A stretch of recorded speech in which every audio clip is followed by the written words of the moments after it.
नमस्कार। MHD 6 के अंतर्गत आज हम वापस से आधुनिक काल की पृष्ठभूमि के विषय में बात करेंगे। तो आधुनिक काल की पृष्ठभूमि के विषय में जब हम बात करते हैं तो जैसा कि मैंने कल बताया कि हमारे जो भारत के अंदर जो शिक्षा की कमी के कारण से और दूसरे कारणों से हमारे भारत का विकास नहीं हो पा रहा था। इसमें एक और सबसे बड़ी बात थी कि भारत का जो विकास हुआ था वो संस्कृत में हुआ। जो हमारी यूनिवर्सिटियाँ थी नालंदा वगैरह, वहाँ संस्कृत का बोलबाला था, पाली थी और प्राकृत थी, अपभ्रंश वगैरह इन भाषाओं का तो बोलबाला रहा। साथ ही लोक भाषा का भी बोलबाला रहा। लेकिन जो हमारी हिंदी का विकास होना था वो नहीं हो पाया। हिंदी का हम आधुनिक काल का जो विकास है उसका समय यदि शुक्ल जी के अनुसार देखें तो वो 1843 को देते हैं। कुछ लोग 1900 से मानते हैं, 1700 से 1900 तक के समय को रीतिकाल मानते हैं और 1900 से आधुनिक काल को मानते हैं। और कुछ लोग 1850 से भारतेंदु का युग के नाम से जानते हैं। लेकिन मैं यदि कहूँगी तो मैं ये कहूँगी कि जो हमारे आधुनिक काल की शुरुआत हुई है वो जो है फोर्ट विलियम कॉलेज की स्थापना के बाद हुई है। क्योंकि उससे पहले हिंदी के विकास में जो महत्वपूर्ण भूमिका हिंदी की थी वो हिंदी नहीं थी बल्कि बोलियों के रूप में आ रही थी। पहले जब फोर्ट विलियम कॉलेज की स्थापना हुई और जब वहाँ पर कुछ नए जो हिंदी विभाग के लिए कुछ नए जो लेक्चरर की ज़रूरत हुई तो भारत में हमारे पास वो लेक्चरर उपलब्ध नहीं थे। फिर योग्य शिक्षक समझ के कुछ लोगों को वहाँ पर लिया गया जिन्होंने अनुवाद से पुस्तकें तैयार की और वही पहली हिंदी की शुरुआत है। तो हम उसको आधुनिक हिंदी की शुरुआत के से इग्नोर नहीं कर सकते। यानी शुरुआत तो आधुनिक हिंदी की जो है वो अनुवाद से ही हुई। भाई अनुवाद हुए, भारत के अंदर विश्वविद्यालय खुला। आप सबसे बड़ी बात है कि जो पहले यूनिवर्सिटी थी लेकिन स्कूलों की चेन नहीं थी। जब 200 साल पहले शुरू हुआ है उसके बाद भी 222 साल लगे हैं। अब आकर के विकास का क्रम व्यवस्थित हो पाया है। 222 साल बाद हम 2023 में बैठे हैं। अब हम देख रहे हैं कि भारत में हर गांव तक स्कूल पहुंच गए हैं, बिजली की व्यवस्था है, अन्य शिक्षा के लिए अब माता पिता तैयार हैं। अब वो बेटियों को भी पढ़ाने के लिए तैयार हैं, हर बच्चे को तैयार पढ़ाने के लिए तैयार हैं, जो कि पहले नहीं था। पहले नहीं था। पहले लोग जो है महिलाओं को बाहर नहीं निकलने देते थे। और आज भी है, आज भी गांवों में पूरी तरह बाहर जाने की छूट नहीं है, लेकिन फिर भी कहीं ना कहीं थोड़ा बहुत जो है उसका विकसित रूप हमें देखने को मिलता है।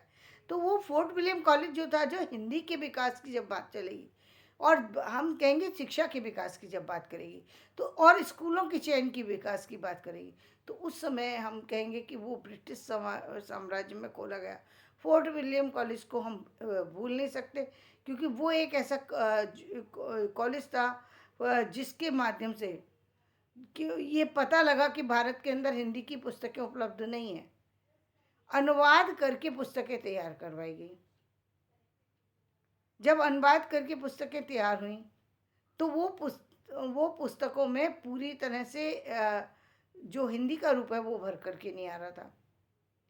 यानी खड़ी बोली हिंदी में अभी बहुत सारी चीज़ों की कमियाँ थी। यानी गद्य का विकास नहीं था, जो खड़ी बोली हिंदी का विकास नहीं था। क्योंकि खड़ी बोली हिंदी में मुख्य रूप से दो रूप उभर करके आए, एक संस्कृतनिष्ठ हिंदी और एक उर्दू और अरबी फारसी से युक्त हिंदी। इंग्लिश से युक्त हिंदी को तो उस समय स्वीकार किया ही नहीं जाता और करने का और बोलने का भी सवाल नहीं था, क्योंकि लोगों को खुद ही नहीं आती थी। तो वो इंग्लिश का तो उस समय उसमें बढ़ावा नहीं मिल पाया, लेकिन उर्दू, अरबी और फारसी इनका बढ़ावा मिला और वही हिंदी समाज में मान्यता उसको मिली। और ये बात जो मैंने कल बताई थी कि भारतेंदु जी ने जो है वो ये 18-19 साल की एज में उन्होंने इस बात को समझ लिया कि भारत में जो है ये तो सारी चीज़ें जो हैं वो पूरी डिस्टर्ब हैं। मतलब उन्होंने थोड़ी शिक्षा के बावजूद इस बात को समझ लिया कि हमारी पास ना तो हिंदी का कोई बहुत बड़ा साहित्य है, ना हमारे खड़ी बोली हिंदी में लिखा गया है सही ढंग से, गद्य की पुस्तकें नहीं है, काव्य जो लिखा गया है वो उन चीज़ों पे लिखा गया है जो समाज से हट करके, यानी प्रकृति के ऊपर, राजाओं के ऊपर, सौंदर्य के ऊपर, इन सब पर तो लिखा है। यथार्थ के ऊपर कोई लिखने की बात ही नहीं थी, जबकि भारतेंदु जी के उसमें यथार्थ में आना शुरू हो गया था। उन्होंने यथार्थ को उभारने की कोशिश की, संदेशों को पहुंचाने की कोशिश की, जो कि बहुत जरूरी था।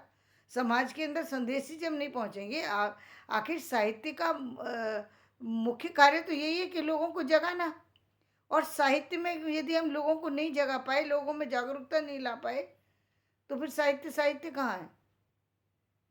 तो फिर इस कारण से तो साहित्य के एक बहुत बड़े बदलाव के साथ हम उस समय देख रहे हैं कि वो उस फोर्ट विलियम कॉलेज के बाद हमारे यहाँ स्कूल बनने शुरू हुए, स्कूलों में बच्चों का जाना शुरू हुआ। घर से ले लेकर के बच्चों को एडमिशन कराने के लिए जाना पड़ता था। पेरेंट्स तैयार नहीं थे, पेरेंट्स अपने से बच्चों को नहीं भेजते थे। ये व्यवस्था तो अब 2000 तक भी ये थी कि बहुत सारे लोग जो है स्कूल में एडमिशन नहीं कराते थे बच्चों का। वो कहते थे स्कूल में एडमिशन करा के क्या करेंगे, घर में बैठ के पढ़ लेगा। और इस कारण से बच्चे की उम्र बढ़ जाती थी, और 15 साल का बच्चा हो गया फिर उसको स्कूल जाने में शर्म महसूस होती थी, और फिर बड़ी एज में जा कर के वो उस तरीके से उसका ध्यान डाइवर्ट होता था। बड़ी एज में मैच्योर माइंड तो हो गया, लेकिन माइंड डिस्टर्ब भी तो हो गया। माइंड मैच्योर हुआ लेकिन माइंड डिस्टर्ब भी है। माइंड किसी चीज़ को मानने के लिए तैयार नहीं है। 2-2.5 साल का माइंड ऐसा कोरा कागज है, उस पर कुछ भी लिख दो आप, वो लिखवाने के लिए तैयार है, क्योंकि उसको कुछ पता ही नहीं दुनिया का। उसको बाहर की जगत की हवा नहीं है, बाहर किसी का मुझे किस फील्ड में काम करना बच्चे को नहीं पता। जैसे पेरेंट्स डालेंगे वो डल जाता है। तो हमारी एक बहुत बड़ी, तो वो अब आधुनिक समय में एक जो सबसे बड़ा रूप उभर करके आया, तो वो अनुवाद की पुस्तकों से आया। फिर जो 1843 की बात करते हैं, तो 1843 तो जो उन्होंने उसका समय दिया वो इसलिए क्योंकि प्रेस वगैरह की स्थापना हो गई थी। कुछ जो है समाचार पत्र प्रकाशित होने लगे थे उसके माध्यम से। कुछ थोड़े बहुत स्कूल भी खुलने लगे थे। अब लोग कुछ पहले से कुछ अधिक जो है जागृत हो गए थे। लेकिन हम यदि ये कहें कि हिंदी में कोई बहुत बड़े बड़े काम होने लगे थे, ऐसा कुछ नहीं था। लोक भाषा ही चल रही थी, लोक भाषा ही चल रही थी, और लोक भाषा अब तक चलती रही है और अब भी चल रही है। लोक भाषा चलती रही थी 2000 तक, तो बहुत अच्छी तरह से चलती रही है। लोक भाषा को मान्यता ना मिले, ये मेरा बिल्कुल भी इसका मतलब ये नहीं है कि लोक भाषा को मान्यता नहीं मिलना चाहिए। लोक भाषा को बढ़ावा भी मिलना चाहिए, मान्यता भी मिलना चाहिए, सब कुछ होना चाहिए। लेकिन हम क्योंकि हिंदू राष्ट्र की बात करते हैं, हम भारत के को वैश्वीकरण की बात करते हैं, तो हमारे यहाँ की एक राष्ट्रीय भाषा होना चाहिए, जो आज भी हिंदी नहीं है।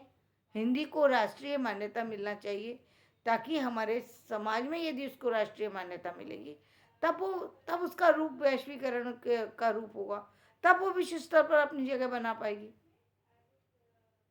तो आधुनिक समय की का तब से लेकर के और अब तक वो रूप बदल बदल करके जो है रूप चल रहा है।